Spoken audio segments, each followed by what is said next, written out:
Welcome to master mind of GK. एक बार फिर से आप लोग का स्वागत है मास्टर माइंड ऑफ जीके में। फ्रेंड्स, चलिए देखते हैं कि आप लोग की तैयारी कैसी है। तो आप लोग के लिए आज से मैं मिनी मॉक टेस्ट शुरू किया हूं, जिसमें टोटल 20 ऑब्जेक्टिव क्वेश्चंस देखने को मिलेंगे। इसमें आपका सभी तरह का प्रश्न देखने को मिलेगा। फ्रेंड्स, आपका जनरल साइंस का भी रहेगा, करंट अफेयर्स का रहेगा, हिस्ट्री, ज्योग्राफी, यानी सभी तरह के प्रश्न इसमें सम्मिलित किया गया है। फ्रेंड्स, तो आप लोग प्रत्येक दिन ये मिनी मॉक टेस्ट जरूर देखिएगा और कमेंट करके बताइएगा कि आपका स्कोर कितना होता है, 20 में से आप कितना सही कर पाते हैं, आपकी तैयारी कैसी है। फ्रेंड्स, इससे आप अंदाज़ा लगा सकते हैं कि 20 प्रश्न में आप कितना सोल्व कर पाते हैं, क्योंकि फ्रेंड्स इसमें जो भी प्रश्न है बिल्कुल एग्जाम बेस्ड है। ठीक है, तो पूरा आप लोग जरूर देखिएगा वीडियो और कमेंट करके हमें ज़रूर बताइएगा। जो स्टूडेंट पहली बार चैनल पर विजिट कर रहे हैं, चैनल को सब्सक्राइब कर बेल आइकन को दबा दीजिएगा ताकि महत्वपूर्ण वीडियो का नोटिफिकेशन मिलता रहे। और ख़ास बात फ्रेंड्स कि ये जो प्रश्न है, ऐसा नहीं कि मतलब ये सभी प्रकार के प्रतियोगिता परीक्षा के लिए काफ़ी महत्वपूर्ण होगा। जैसे बिहार पुलिस फायरमैन के लिए, रेलवे ग्रुप डी के लिए, और आपका बिहार दरोगा पीटी एग्जाम 2021 के लिए, क्योंकि जीके जीएस कॉमन होता है फ्रेंड्स, इसलिए सभी तरह का आप लोग जरूर पढ़ते चलिएगा। तो चलिए शुरू करते हैं। वक्त मैं दूंगा फ्रेंड्स, आप लोग जरूर बताइएगा कि कितना सही हुआ आपका। पहला सवाल आपका रहा ये कि निम्न में से किसे पर्वतों की रानी के नाम से जाना जाता है। ऑप्शन आपका चारों दिख रहा होगा फ्रेंड्स। तो चलिए इसका करेक्ट आंसर क्या होगा, फटाफट करिएगा। तो पहला का जो करेक्ट आंसर हो जाएगा friends, option number D, Mussoorie को पर्वतों की रानी कहा जाता है। ठीक है, 2 नंबर सवाल को देखिए, दयानंद सरस्वती निम्नलिखित में से किस मिशन के संस्थापक थे। स्वामी दयानंद सरस्वती। 2 नंबर सवाल का करेक्ट आंसर क्या होगा, फटाफट गेस कीजिए। करेक्ट आंसर हो जाएगा option number A, Arya Samaj का। स्वामी दयानंद सरस्वती ने आर्य समाज की स्थापना कब किए थे, 1875 ईस्वी में किए थे, याद रखिएगा। ब्रह्म समाज की स्थापना किसने किया था फ्रेंड्स, तो आपका ब्रह्म समाज की स्थापना राजा राम मोहन राय ने कब किए थे, तो 1828 ईस्वी में किए थे। ठीक है, तो ये भी याद रखिएगा। चलिए, तो 2 नंबर सवाल का जो भी स्टूडेंट गेस कर रहे होंगे, ए ऑप्शन करेक्ट आंसर हो जाएगा।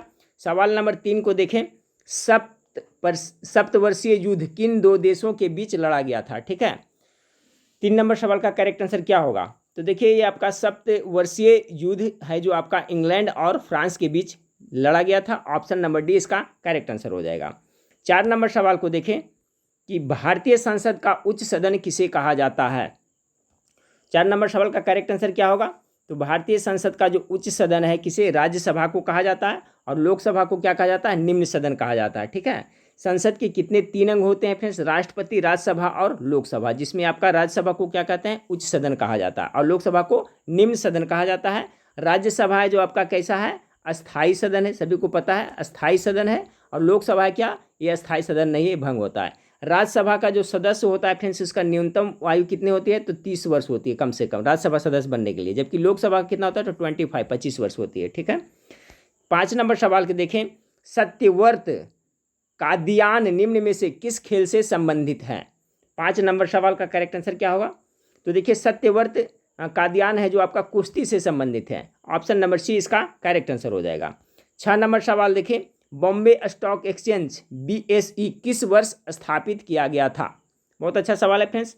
बॉम्बे स्टॉक एक्सचेंज शॉर्ट में BSE किस वर्ष स्थापित किया गया था, तो 6 नंबर सवाल का जो करेक्ट आंसर होगा फ्रेंड्स, कब, जब आर्य समाज की स्थापना हुआ था, यानी ऑप्शन नंबर सी। आर्य समाज की स्थापना अभी हम लोग बताया फ्रेंड्स कि 1875 में स्वामी दयानंद सरस्वती किए थे, और उसी वर्ष है जो आपका बॉम्बे स्टॉक एक्सचेंज की स्थापना हुई थी। तो चलिए याद रखिए, जब आर्य समाज की स्थापना हुआ था उसी समय बॉम्बे स्टॉक एक्सचेंज का, तो इस तरह से याद रखिएगा, दोनों याद रहेगा।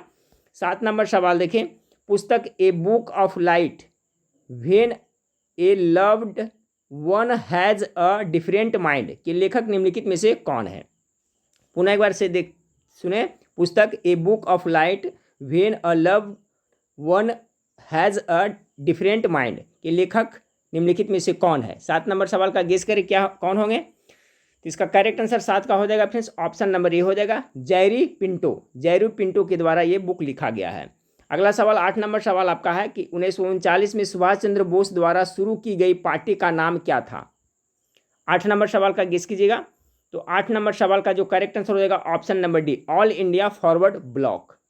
9 नंबर सवाल को देखें, 9 नंबर सवाल आपका है, वर्ष 1931 में भारत की नई राजधानी के रूप में नई दिल्ली का उद्घाटन करने वाले वायसराय का नाम क्या था। 9 नंबर सवाल कह रहा है कि वर्ष 1931 में भारत की नई राजधानी के रूप में नई दिल्ली का उद्घाटन करने वाला वायसराय का नाम क्या था, तो 9 नंबर सवाल का जो करेक्ट आंसर हो जाएगा लॉर्ड इरविन हो जाएगा। ऑप्शन नंबर सी इसका करेक्ट आंसर हो जाएगा। अगला सवाल को देखिए 10 नंबर सवाल कि निम्नलिखित में से कौन सबसे पहली महिला वकील है जिनको सीधे उच्चतम न्यायालय के न्यायाधीश के रूप में नियुक्त किया गया है। बहुत इंपॉर्टेंट सवाल है फ्रेंड्स एग्जाम की दृष्टिकोण से ये 10 नंबर सवाल का। तो इसका करेक्ट आंसर क्या होगा गेस कर लिए होंगे। ऑप्शन नंबर बी हो जाएगा इंदु मल्होत्रा। निम्न में से कौन सबसे पहली महिला वकील है जिनको सीधे उच्चतम न्यायालय के न्यायाधीश के रूप में नियुक्त किया गया है, तो इंदु मल्होत्रा को। ऑप्शन नंबर 20 का करेक्ट आंसर होगा। 11 नंबर सवाल को देखिए गारो पहाड़ियाँ कहाँ स्थित है। चलिए फटाफट गेस करिए फ्रेंड्स और कमेंट करके जरूर बताइएगा 20 में से आपने कितना सही किया। तो 11 का करेक्ट आंसर है गारो हो गया आपका मेघालय राज्य में है। ठीक है, गारो खासी जयंतिया नाम सुनोगे, ये जनजाति भी है, तो ये मेघालय की पहाड़ी पर रहते हैं, ये भी याद रखिएगा। तो गारो पहाड़ियाँ कहाँ स्थित है, तो मेघालय में। कभी कभी पूछा जाता है गारो खासी जयंतिया कहाँ रहते हैं, तो आपका मेघालय की पहाड़ पर ही रहते हैं, ये भी याद रखिएगा। 12 नंबर सवाल राज्यसभा सदस्य का कार्यकाल कितना होता है। राज्यसभा के जो सदस्य होते हैं उनके कार्यकाल कितने वर्ष का होता है, तो इनके कार्यकाल कितने 6 वर्ष का होता है। ठीक है, ऑप्शन नंबर 20 का करेक्ट आंसर होगा। और आयु कितनी होती है नियुक्त होने के लिए राज्यसभा सदस्य बनने के लिए, तो 30 वर्ष होती है। ठीक है, राज्यसभा सदस्य बनने के लिए न्यूनतम आयु कितना निर्धारित किया गया, तो 30 वर्ष। और इनके कार्यकाल कितने 6 वर्ष के होते हैं। 13 नंबर सवाल को देखिए 52वें ऑस्कर अवार्ड्स में किस मूवी ने द बेस्ट पिक्चर अवार्ड जीता। बहुत इंपॉर्टेंट सवाल है 13 नंबर सवाल का। तो 13 का जो करेक्ट आंसर हो जाएगा फ्रेंड्स आपका ऑप्शन नंबर बी पैरासाइट इसका करेक्ट आंसर होगा। याद रखिएगा 52वें ऑस्कर अवार्ड्स में किस मूवी ने द बेस्ट पिक्चर अवार्ड जीता, तो पैरासाइट इसका करेक्ट आंसर होगा 13 का बी। 14 नंबर सवाल को देखें कि राम सेतु निम्नलिखित में से कहाँ पर स्थित है। चलिए 14 नंबर सवाल गेस करें, राम सेतु कहाँ पर स्थित है। 14 का जो करेक्ट आंसर होगा फ्रेंड्स ऑप्शन नंबर ए, आपका पाक जलडमरू में स्थित है। ठीक है, कहाँ स्थित है, तो पाक जलडमरू में। राम सेतु निम्नलिखित में से कहाँ पर स्थित है, तो पाक जलडमरू इसका करेक्ट आंसर होगा। 14 का correct answer option number A हो जाएगा। 15 नंबर सवाल को देखें कि फ्रेंच ओपन 2021 का पुरुष वर्ग का खिताब किसने जीता।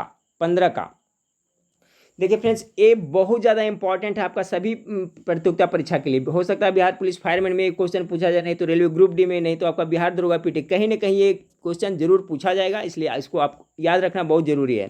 तो 15 का करेक्ट आंसर क्या होगा, फ्रेंच ओपन 2021 का पुरुष वर्ग का खिताब किसने जीता। 15 का correct answer option number B होगा, नोवाक जोकोविच ने जीता। 16 नंबर सवाल को देखें, पूर्वोत्तर भारत का पहला खेलो इंडिया स्पोर्ट्स स्कूल का उद्घाटन किस राज्य में किया गया है। 16 नंबर सवाल का 16 का करेक्ट आंसर होगा फ्रेंड्स गेस करें क्या होगा, तो ऑप्शन नंबर आपका सी मेघालय करेक्ट आंसर हो जाएगा। पूर्वोत्तर भारत का पहला खेलो इंडिया स्पोर्ट्स स्कूल का उद्घाटन मेघालय राज्य में हुआ है। 17 नंबर सवाल को देखें, BBC Indian sports women of the year पुरस्कार से 2021 में किसे सम्मानित किया गया है। ये भी बहुत ज़्यादा इंपॉर्टेंट सवाल है कि BBC Indian sports women of the year पुरस्कार से 2021 में किसे सम्मानित किया गया है। 17 का जो करेक्ट आंसर होगा फ्रेंड्स आपका ऑप्शन नंबर सी हो जाएगा, कोनेरू हम्पी को सम्मानित किया गया है। किसे, कोनेरू हम्पी को। 17 का correct answer option number C हो जाएगा। 18 नंबर सवाल देखें, हाल ही में दुनिया की सबसे बड़ी तैरती हुई सौर ऊर्जा परियोजना का निर्माण किस नदी पर किया गया है। हाल ही में दुनिया की सबसे बड़ी तैरती हुई सौर ऊर्जा परियोजना का निर्माण किस नदी पर किया गया है। 18 का करेक्ट आंसर हो जाएगा आपका नर्मदा नदी, option number C correct answer होगा। 19 नंबर सवाल को देखें, भारत के पहले एथेनॉल संयंत्र की स्थापना किस राज्य में की जाएगी। कौन सा संयंत्र, तो आपका एथेनॉल संयंत्र।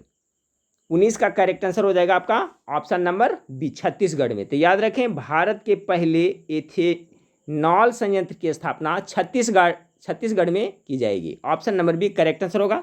चलिए इस मिनी मॉक टेस्ट का लास्ट क्वेश्चन को देखें, हाल ही में किसे तमिलनाडु का 38वां जिले के रूप में उद्घाटन किया गया है। ठीक है, 38वां, जैसे बिहार में कितना है फ्रेंड्स आपका 38 जिले है, इसका मतलब आपका तमिलनाडु में पहले कितना था 37 जिला था, तभी 38वां जिला वहाँ पर बना है। तो 20 का करेक्ट आंसर क्या होगा, इसका जो करेक्ट आंसर हो जाएगा फ्रेंड्स ऑप्शन नंबर ए मयिलादुतुरई। ठीक है, मयिलादुतुरई